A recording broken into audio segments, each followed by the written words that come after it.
गरली के गांव सकराला के 63 वर्षीय बुजुर्ग लेखराज की चंपापतन ब्यास नदी में डूबने का मामला सामने आया है। मामला बीते कल देर शाम का बताया जा रहा है। सूचना मिलते ही एनडीआरएफ विशेषज्ञ गोताखोर टीम भी मौके पर पहुंच चुकी है, जबकि ज्वालामुखी पुलिस मामले की गहनता से जांच कर रही है।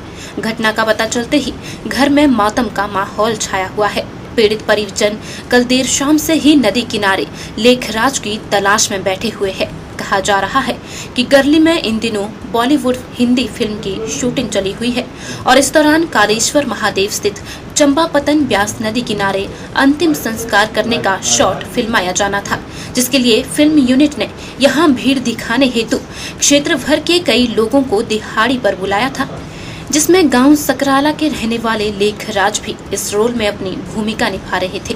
नदी में डूबे लेखराज के बेटे ने बताया कि 2 दिन बाद भी अभी तक पिता का कोई अहम सुराग नहीं मिल पाया है। This news is brought to you by Bright Future Career Institute near Netaji Subhash college of nursing Palam. बताएंगे आपके पिताश्री जो है वो कहा जा रहा है कि पिछले कल जो है वो नदी में डूबे हुए हैं, ब्यास नदी में, तो वो कैसे डूबे, क्या कहते हैं आप? सर वो पिछले कल गए थे, वहाँ की शूटिंग चल रही थी तो उसमें भाग लेने के लिए चले गए थे, दिहाड़ी पे चले गए थे।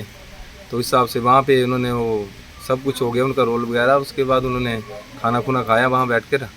उसके बाद वो घर जब वापस आ रहे थे तो उन्होंने शायद नदी क्रॉस करते हुए, पानी का बहाव ज़्यादा तेज था तो वहाँ पैर फिसलते हुए मेरे को लगता है कि ये तो आप कह रहे हैं कि वो तैरना जानते तो फिर तैरना तो जानते थे लेकिन सर पानी का बहाव ज़्यादा तेज था।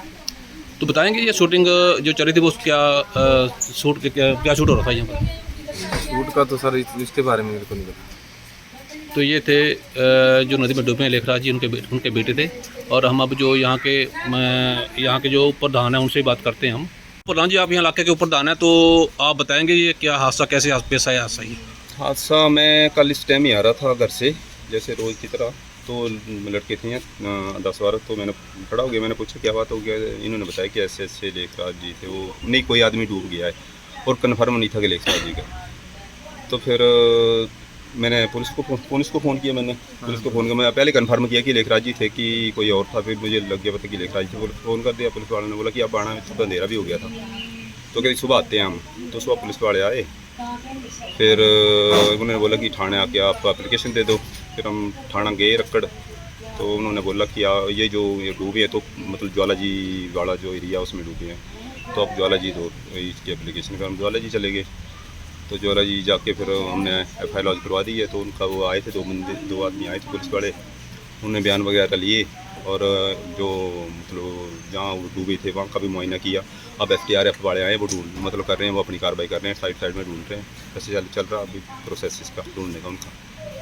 तो ये थे नाहनोटा के प्रधान सूर्य राणा जी। हमें अभी इनसे बात हुई है। अब जो लेखराज उनके भाई थे, जो उनके भाई हैं, उनसे बात करते हैं हम।